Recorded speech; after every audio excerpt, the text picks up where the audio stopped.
tal? ¿Cómo están? Estamos nuevamente compartiendo este programa llamado La Brújula. En estos días se celebró el Día del Profesor y justamente en la primer parte de La Brújula estuvimos visitando el Instituto Superior número 5 de Carcarañá, puntualmente en el profesorado de Historia. Allí visitamos un aula donde se dicta la materia Historia Argentina del siglo XIX, creo que es Historia Argentina 1. Bueno, ahí se trataron y charlamos sobre diferentes temas de la forma de aprender, de cómo se logra el interés en los alumnos y en esas ideas preestablecidas con que a veces los alumnos llegan al profesorado que luego se van deconstruyendo a medida que se avanza en los estudios. De esto y de algunas cosas más estuvo charlando la profesora Mercedes Carelli con sus alumnas. Bueno, y hoy estamos aquí en el Instituto Superior número 5, bueno, en este edificio tan lindo que comparten con la escuela número 237. Estamos con la profesora Mercedes Carelli y dos de sus alumnas de la carrera del profesorado de Historia. ¿Qué tal? ¿Cómo les va, muchachas? Bien, muy bien. Bueno, contanos cuál es la materia que vos das acá. Sí, la materia se llama Historia Argentina 1 y abarca desde la conformación del Virreinato del Río de la Plata, en 1776, hasta lo que conocemos como el inicio, el proceso de construcción del Estado, más o menos entre 1862, con la presidencia de Mitre, a 1880, presidencia de Roca. Bueno, y es una complejidad llamarlo Argentina, Historia Argentina, y como yo siempre les digo a los estudiantes, en realidad me gusta llamarlo más como la prehistoria autóctona, porque en realidad vemos todos los procesos previos a la conformación del Estado argentino.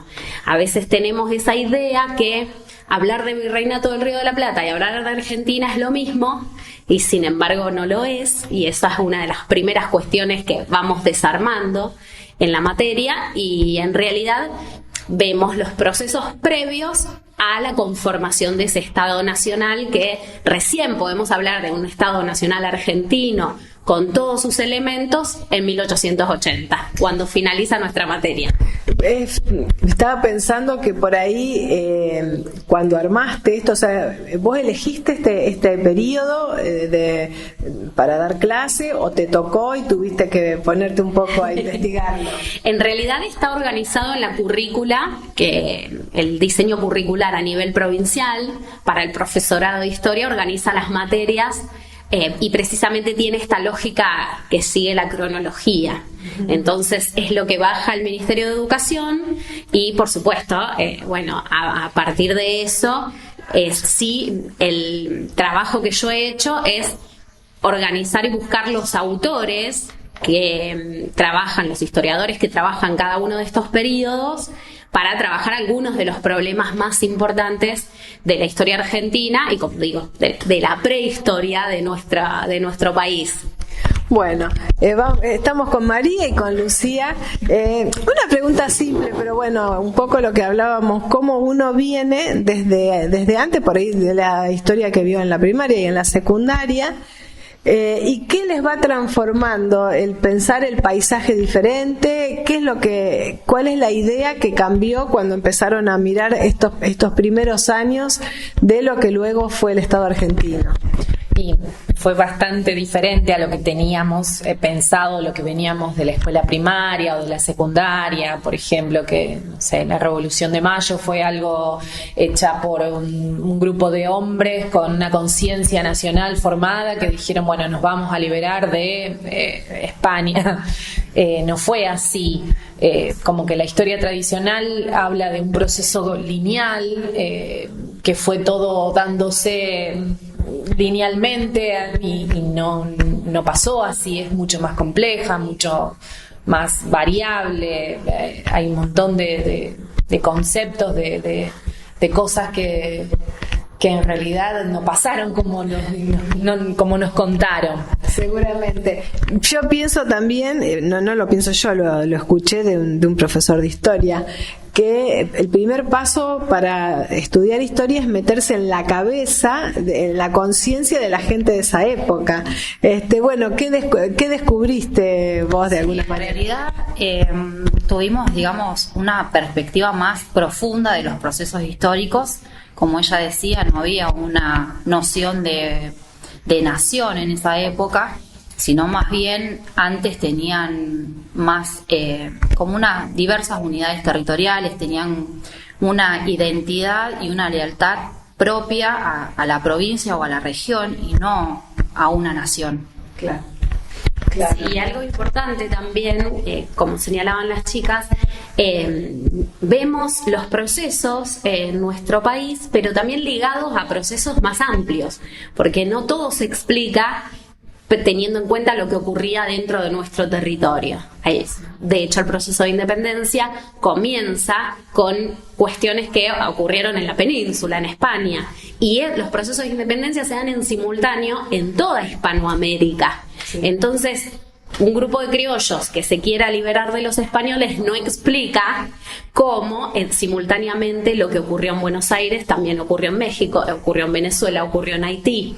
Eso nos habla de un proceso muchísimo más amplio. Entonces también necesitamos eso, conectar la historia nacional con el contexto internacional para poderlo comprender a cabalidad y profundizando en todas estas cuestiones.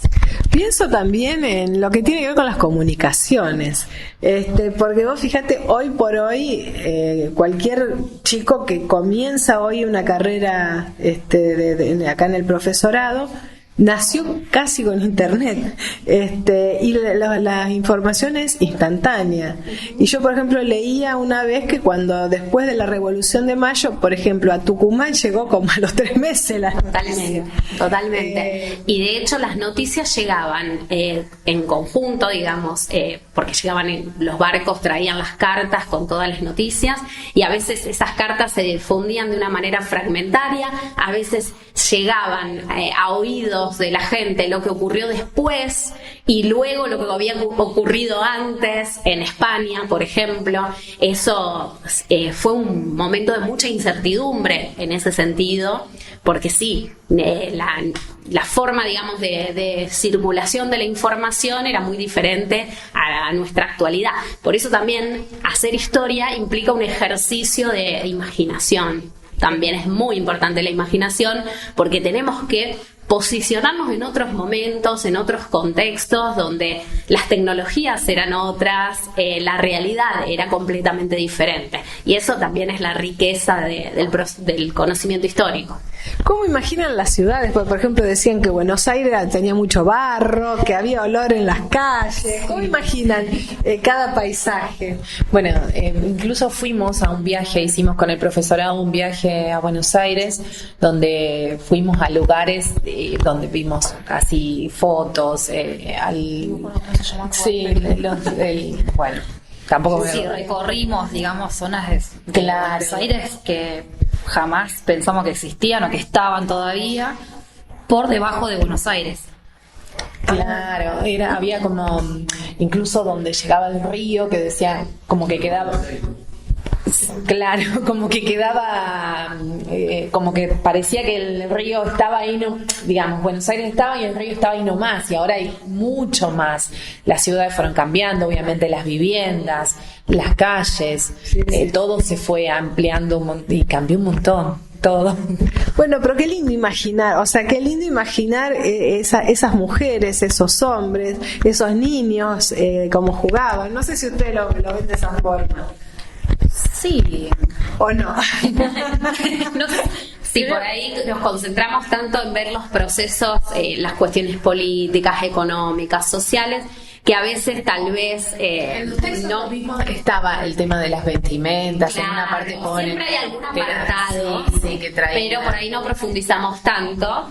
La verdad que son tantos los temas y los problemas. Otra cosa importante que hemos también profundizado, generalmente estos procesos, como el proceso de independencia, la historia tradicional lo ha ligado a los héroes, a los grandes hombres de la nación. Bueno, nosotros pudimos incorporar a los sectores populares, hay autores que muestran la participación de estos sectores populares, que fue fundamental para el proceso de independencia. Bueno, eso también es algo propio de las últimas décadas del trabajo historiográfico, poder darle voz a los que tal vez no encontramos en las fuentes históricas su voz directamente, pero si los buscamos siempre están. Bueno, una de los lugares donde está por ahí toda esa gente, esos que invisibilizados, en la campaña de los Andes, que había gente de San Luis, que hace poquito estuve en Merlo y decían que algunos, yo creo que las madres ni sabían bien a dónde los mandaban a los chicos. Bueno, o sea, fue un montón de gente de Merlo y de San Luis. Y bueno, por ahí no la tenía muy clara. Seguro, fundamental la participación de los libertos, o sea, quienes conseguían, entre comillas, la libertad de los que eran esclavos en las campañas de San Martín. Sí, por supuesto, estuvieron y la acción de estos invisibilizados fue fundamental, y bueno, es nuestro trabajo también como historiadores restituir en la historia a los que no han tenido voz. Mercedes, bueno, una de las cosas de las que vos me comentabas antes de iniciar esta nota es el hecho de por ahí los disparadores que les das a los alumnos al iniciarse el ciclo. Contanos cómo es, digamos, en una forma también de bajarle los mitos y crearles interés. Claro, empezamos el año precisamente con algunos textos, videos sobre historiadores que han hecho la renovación historiográfica en los últimos años, que planteaban esto. Por empezar, de pensar en una Argentina colonial, no sería un término preciso, porque la etapa colonial es la etapa virreinal y la Argentina es una construcción muy posterior. Después, algunas nociones que por ahí están difundidas, por ejemplo, de pensar que hemos perdido algunas provincias que eran argentinas, como Uruguay, por ejemplo, y las perdimos en el camino. Bueno, estos historiadores muestran que en realidad Uruguay nunca formó parte de la Argentina, porque el país se conformó después del proceso de independencia. Yo tenía esa idea. Claro. Yo tenía esa idea. El error está en pensar lo que decíamos antes, virreinato igual Argentina. No, de ninguna manera. Son dos procesos completamente diferentes. Y bueno, y algunas de esas nociones instaladas, como ya mencionamos, que el proceso de independencia lo inició este grupo de criollos con una conciencia de argentinidad que todavía no existía. No, ni siquiera usaban el término criollos para ellos definirse así. Digamos, claro. Eso ya no existía, el término criollo. Hablando un poco de instituciones políticas, ¿cómo vieron el tema de esa gran diferencia política que tenían los españoles, que solo ellos podían ocupar cargos políticos? Eso es una gran diferencia, una gran estratificación social. Sí, también hemos visto cuando se crea el virreinato, la forma de organización con las reformas borbónicas. Hubo una voluntad de los españoles a partir de 1776 en nuestra región de desplazar a las élites que por ahí de las regiones tenían poder para gobernar directamente los delegados del rey. Sin embargo, como tuvo corta vida el virreinato nuestro, y la verdad es que nunca pudieron desplazar del todo a las élites. En otras zonas de Latinoamérica sí lo lograron, y de hecho estuvieron las revoluciones en los Andes por ese desplazamiento, pero en nuestra región siempre tuvieron importancia, sobre todo lo que nosotros hoy llamamos criollos, hijos de españoles, que van a tomar incluso más protagonismo después con las invasiones inglesas. Al organizar las milicias y lograr expulsar a los invasores, ahí nace un protagonismo político muy importante que van a ser los conductores del proceso de independencia. Pero nada de esto es lineal, sino que es muy complejo, y bueno, tratamos de analizarlo en esa misma complejidad. Bueno, chicas, una cosa, ¿cómo imaginan o qué es lo que buscaron o qué les llamó la atención de esta carrera cuando decidieron iniciarla? En mi caso, vine sin ninguna expectativa, arranqué la carrera así, sin saber, digamos, de tener, digamos, una noción de a lo que iba a ir, pero me fue sorprendiendo. En el transcurso del año me fue sorprendiendo, fui experimentando muchas cosas, de cosas que no tenía noción o que no sabía o que en la secundaria no se hablaba a profundidad, y acá se pudo ver desde otro lado, desde tener otra mirada. Y yo diría que vengan y prueben, que conozcan, que le den una oportunidad a la carrera. Quizás vienen con una expectativa de que es muy pesada, que es muy compleja, pero yo creo que en el transcurso del año se va haciendo liviana. Bueno, ¿y vos qué pensás también sobre la importancia de transmitir la historia, de la función del profesor de historia?